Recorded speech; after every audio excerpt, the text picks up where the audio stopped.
Hello दोस्तों, स्वागत है आपका वर्ल्ड जीके में, जिसमें हम सर्वप्रथम देख रहे हैं भारत का प्राचीन इतिहास।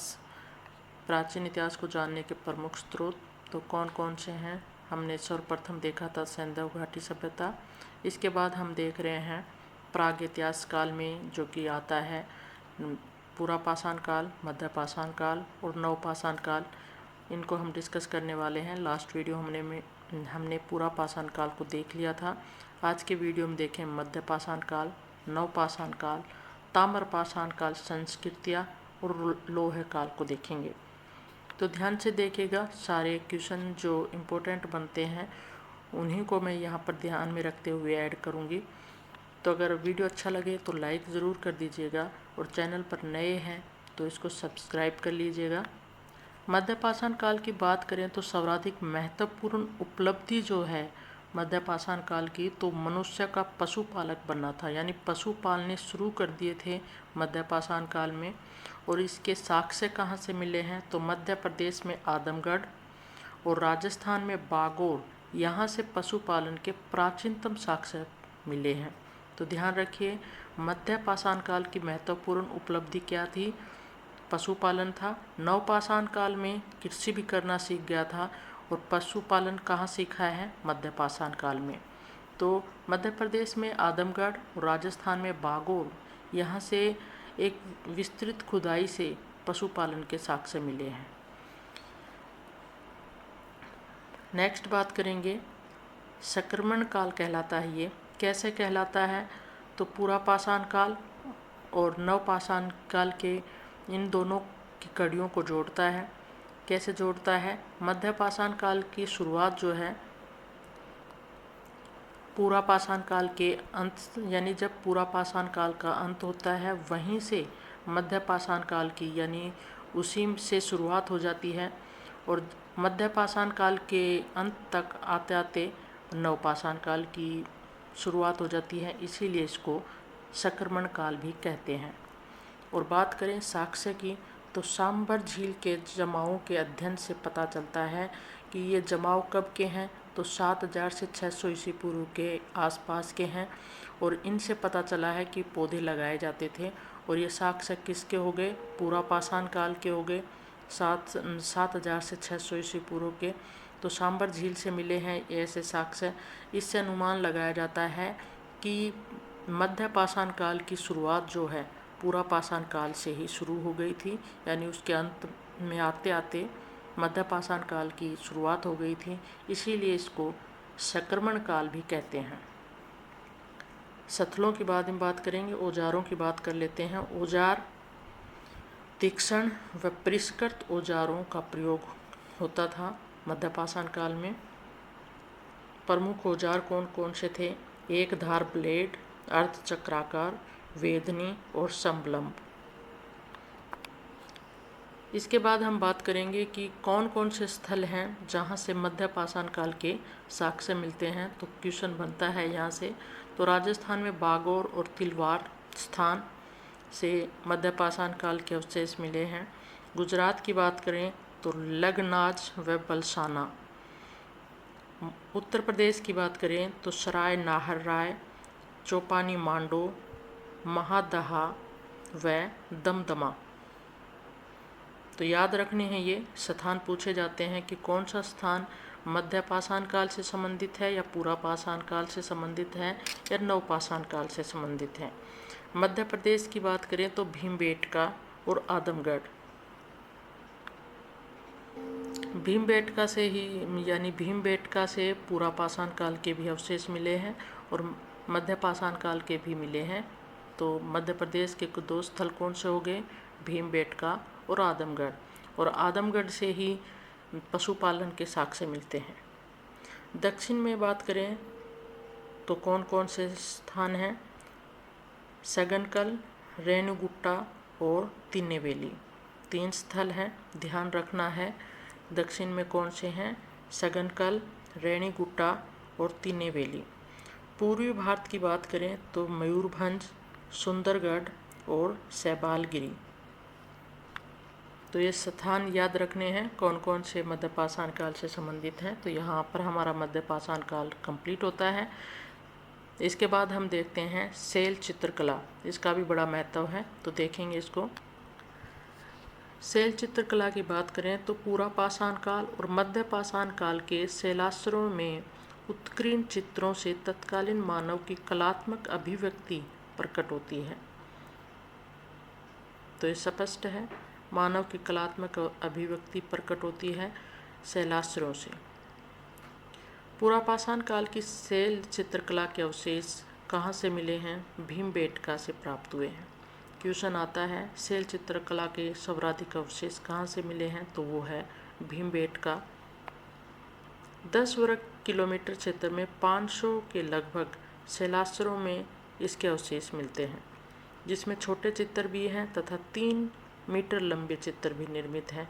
इन चित्रों में भेसा चित्र किन किन के हैं ये ध्यान रखिए, और रंग कौन सा प्रयोग किया गया है वो भी ध्यान रखना है। भैंसा, हाथी, बाघ, गेंडा, सूअर, इन पशुओं के चित्र निर्मित किए गए हैं। इन चित्रों में हरे और लाल रंग का प्रयोग किया गया है। मानव आकृतियाँ भी यहाँ पर चित्रित की गई हैं। नेक्स्ट बात करेंगे मध्य पाषाण काल में भीमबेटका के अतिरिक्त आदमगढ़, प्रतापगढ़, मिर्ज़ापुर में शैल चित्रकला के साक्ष्य मिले हैं। तो शैल चित्रकला के लिए सर्वाधिक जो लंबी चौड़ी है वो है भीमबेटका।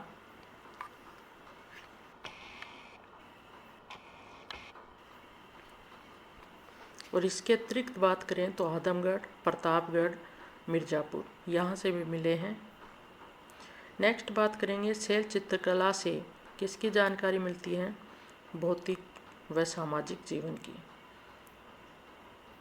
अधिकांश चित्र जो हैं शिकारी मानव को प्रदर्शित करते हैं।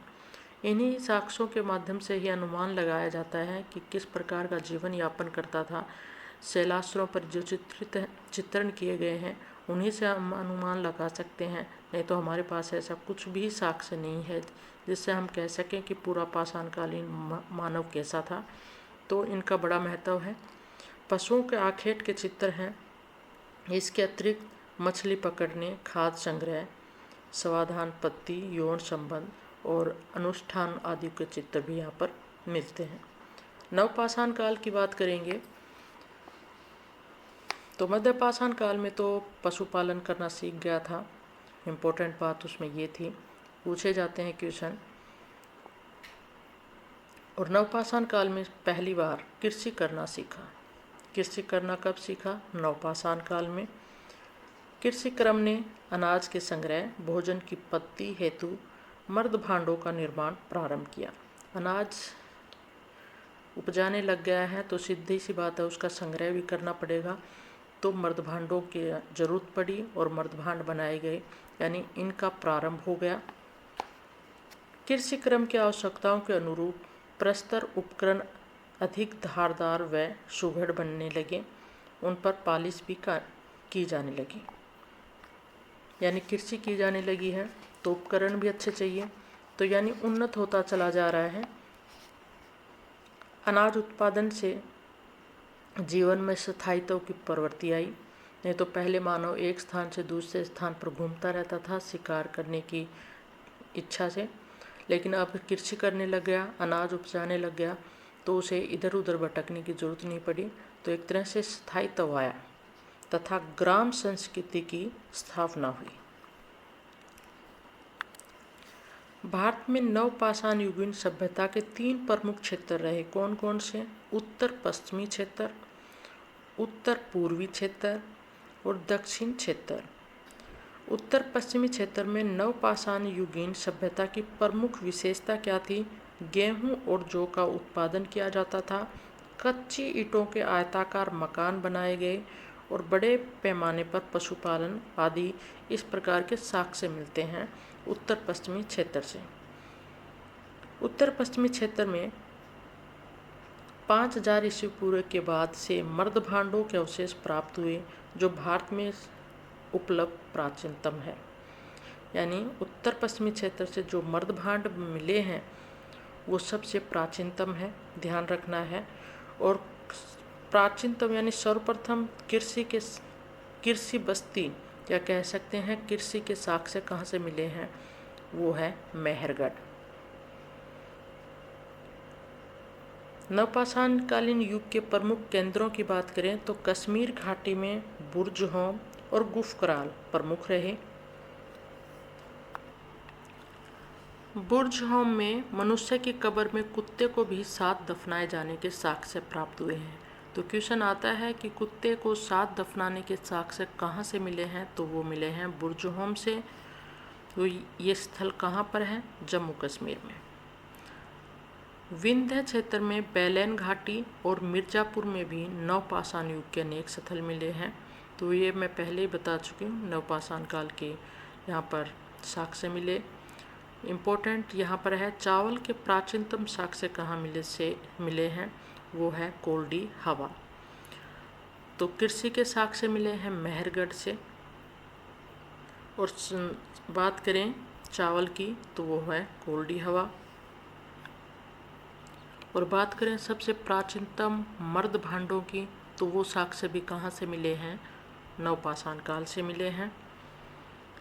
बिहार में स्थल है चिराद नामक स्थल नवपाषाण कुल का प्रमुख स्थल रहा। यहाँ हिरणों के सींगों से बने उपकरण बहुआयात में मिले हैं। यहाँ से टेरिकोटा की मानव मूर्तियाँ प्राप्त हुई हैं। तो ध्यान रखना है कहाँ से हिरण के सींगों के बने उपकरण मिले हैं, तो वो है बिहार। बिहार का स्थान कौन सा है? चिराद। असम और मेघालय में नवपाषाण कुलीन युगीन महत्वपूर्ण स्थल प्राप्त हुए हैं। इस क्षेत्र से प्राप्त मर्द भांड विशिष्ट हैं, जिन पर रस्सी से चिह्नित किया गया है और मोती चिपकाए गए हैं। यानी ऐसी डिजाइन की गई है कि उनको रस्सियों से चिह्न किए गए हैं और वहाँ पर मोती लगत चिपकाए गए हैं। तो ये से साक्ष्य कहाँ से मिले हैं? ऐसे साक्ष्य मर्द भांडों के कहाँ से मिले हैं? असम और मेघालय से। दक्कन की बात करें तो नवपाषाण का युगीन स्थल कौन से हैं? चंदौली, नेवासा, देमाबाद, एरन, जोखा। इम्पोर्टेंट हैं ये सभी स्थल पूछे जाते हैं कि कौन सा स्थल मध्यपाषाण कालीन नहीं है या पूरा पाषाण कालीन नहीं है या नवपाषाण कालीन कौन सा है। तो इस प्रकार के क्वेश्चन बनते हैं। तो स्थल याद रखने हैं चंदौली, नेवासा, देमाबाद, एरन, जोखा ये नवपाषाण काल से संबंधित हैं और दक्कन के क्षेत्र हैं। ये यहाँ के मानव धातु युग में प्रवेश कर गए थे, यानी धातु युग में प्रवेश कर गए थे, लेकिन इसके कहीं कहीं साक्ष्य मिलते हैं, कन्फर्म नहीं है कि कर ही गए थे। नेक्स्ट देखेंगे दक्षिण भारत की बात करें तो नागार्जुन कोंड, मस्की, पिक्कीहल, ब्रह्मगिरी, हेलूर यहाँ से नवपाषाण काल की बस्तियाँ प्राप्त हुई हैं। तो ध्यान रखना है नवपाषाण कालीन स्थल कौन से हैं, मध्यपाषाण कालीन स्थल कौन से हैं और पूरा पाषाण कालीन कौन से हैं। यहाँ से क्वेश्चन बनते हैं। नेक्स्ट हम देखते हैं ताम्रपाषाण संस्कृतियाँ, ताम्रपाषाणिक काल। सिंधु घाटी की सभ्यता के अपकर्ष काल में भारत के कुछ भागों में तांबे के सीमित प्रयोग से कुछ कर्षक बस्तियां विकसित हो रही थी। यद्यपि इन बस्तियों के लोगों के अधिकांश उपकरण प्रस्तर के ही थे, इसलिए इन्हें ताम्रपाषाणिक बस्तियां कहा जाता है। यानी अवशेष मिले हैं तांबे के, लेकिन अधिकतर जो है तांबे और पत्थर को मिलाकर ही उपकरणों का प्रयोग किया जाता था, इसीलिए इसको ताम्रपाषाणिक बस्तियां कहा गया। यानी तांबे का तो प्रयोग होना शुरू हो गया था, लेकिन पूरी तरह से नहीं हुआ था, उसके साथ प्रस्तर का प्रयोग किया जाता था, इसीलिए इसको ताम्रपाषाणिक बस्ती कहते हैं। ताम्रपाषाणिक बस्तियों में स्थानीय प्रवृत्तियों का यानी उसको बल मिला, इसीलिए इन्हें सिंधु सभ्यता नाम न देकर पृथक पृथक क्षेत्रों की संस्कृतियों को उनके स्थल नामों से जाना जाता है। यानी जो एरिया था, जो क्षेत्र था, उसी के आधार पर नाम रख दिया गया। स्थानीय प्रवृत्तियों का प्राबल्य था, यानी जो स्थानीय क्षेत्र था उसी के आधार पर इनका नाम रखा गया। जैसे सिंधु घाटी सभ्यता को तो कह देते हैं सिंधु घाटी सभ्यता है, लेकिन इसमें क्या था, जो क्षेत्र है उसी के आधार पर उसी क्षेत्र पर ही उसका नाम रख दिया गया। जैसे कि एग्जाम्पल देखेंगे आहट संस्कृति है राजस्थान में, तो ताम्र पाषाणिक संस्कृति है ये, लेकिन राजस्थान में आहट स्थान पर पाई गई है, तो इसका नाम क्या रख दिया, राजस्थान में आहट संस्कृति। यानी जो क्षेत्र है उसी के नाम पर उस संस्कृति का नाम रख दिया गया। मध्य प्रदेश में कायथा संस्कृति के नाम से जानी गई। महाराष्ट्र में सवालदा संस्कृति, महाराष्ट्र में जोरवे संस्कृति, यहाँ से क्वेश्चन आता है। गुजरात में चमकीले लाल मर्दभांड संस्कृति, सिंध क्षेत्र में झूकर झागड़ संस्कृति, पंजाब के हड़प्पा में कबरगाह एच संस्कृति, पंजाब हरियाणा में पीले मर्दभांड संस्कृति। यानी जो स्थानीय स्थल है उसी के आधार पर उस संस्कृति का नाम रख दिया गया। महाराष्ट्र में है तो जिस क्षेत्र से मिली है उसी क्षेत्र पर नाम रख दिया गया। जोरवे संस्कृति कहाँ से संबंधित है, महाराष्ट्र से। मालवा संस्कृति मध्य प्रदेश से, सवालदा संस्कृति महाराष्ट्र से। इस प्रकार इनके नाम पड़ गए। तांबे का सर्वप्रथम प्रयोग लगभग 5000 ईस्वी पूर्व में किया गया। ताम्र पाषाण काल के लोग ग्रामीण समुदाय के थे। भारत में ताम्र पाषाण काल के मुख्य क्षेत्र दक्षिण पूर्वी राजस्थान, आहार एवं गिलुंड क्षेत्र, पश्चिमी मध्य प्रदेश की बात करें तो मालवा और कैथा एवं एरन संस्कृतियाँ यहाँ पर थी। पश्चिमी महाराष्ट्र में अहमदनगर के जोरवे, नेवासा, धेमाबाद, चंदौली, सोनगांव, इनामगांव ये सभी स्थल जोखे संस्कृति के हैं। तो यहाँ से क्वेश्चन बनते हैं कि कौन सा स्थल कहाँ से संबंधित है। लेकिन ये क्वेश्चन आप ध्यान रखिएगा, जब हार्ड लेवल के कोई एग्ज़ाम की तैयारी करते हैं तभी वहीं पर इम्पोर्टेंट रखते हैं। इतने गहराई से आपके नॉर्मल टेस्ट हैं उनमें ये क्वेश्चन नहीं पूछे जाएंगे। नेट वगैरह की जो बच्चे तैयारी करते हैं उनके लिए ये इम्पोर्टेंट रहेगा। अगर आप किसी एसएससी या किसी भी टेस्ट की जो नॉर्मल टेस्टों में आते हैं उनकी तैयारी कर रहे हैं तो आप इसको छोड़ सकते हैं। इम्पोर्टेंट की बात करेंगे, जोरवे संस्कृति की 500 ईस्वी पूर्व तक ये अस्तित्व में रही थी, इसको भी आप छोड़ सकते हैं। ये इम्पोर्टेंट है, नॉर्मली पूछ लिया जाता है कि इस बस्ती के लुप्त होने का प्रमुख कारण क्या था, तो अनावृष्टि माना जाता है, तो ध्यान रखिए इसको। ताम्रपाषाण कालीन संस्कृतियों में कैथा संस्कृति इम्पोर्टेंट है। कैथा संस्कृति सबसे पुरानी है, यह चंबल नदी क्षेत्र में थी। कौन सी सबसे पुरानी है, कैथा संस्कृति। सभी ताम्रपाषाण समुदाय चाकों पर बने काले व लाल मर्दभांडों का प्रयोग करते थे। ताम्रपाषाण कालीन लोग किन चाकू यानी किस कलर का प्रयोग करते थे, काले व लाल। चित्रित मर्दभांडों का प्रयोग सर्वप्रथम ताम्रपाषाणिक लोगों ने ही किया था। तो इम्पोर्टेंट फैक्ट है, आप क्वेश्चन के जरिए यानी क्वेश्चन समझकर भी इसको याद रख सकते हैं। वैसे थ्योरी सेशन है इसलिए आप सोच रहे होंगे क्यों अगर कभी मैं क्वेश्चन करवाऊंगी तो यही जो हैं आपको क्वेश्चन के रूप में नज़र आएंगे। तो इम्पोर्टेंट है कि सर्वप्रथम ताम्रपाषाणिक लोगों ने किसका प्रयोग किया है, चित्रित मर्दभांडों का। यानी चित्रित मर्दभांडों का प्रयोग सर्वप्रथम किसने किया, तो आपका राइट आंसर होगा ताम्रपाषाणिक लोगों ने। सर्वप्रथम ताम्रपाषाण काल के लोगों ने ही प्रायद्वीपीय भारत में बड़े बड़े गांव बसाए। हल और फावड़ा कहाँ से मिला, ताम्रपाषाण स्थलों से। सबसे बड़ी ताम्र निधि कहाँ पर स्थित है, मध्य प्रदेश के गुगेरिया से प्राप्त हुई है।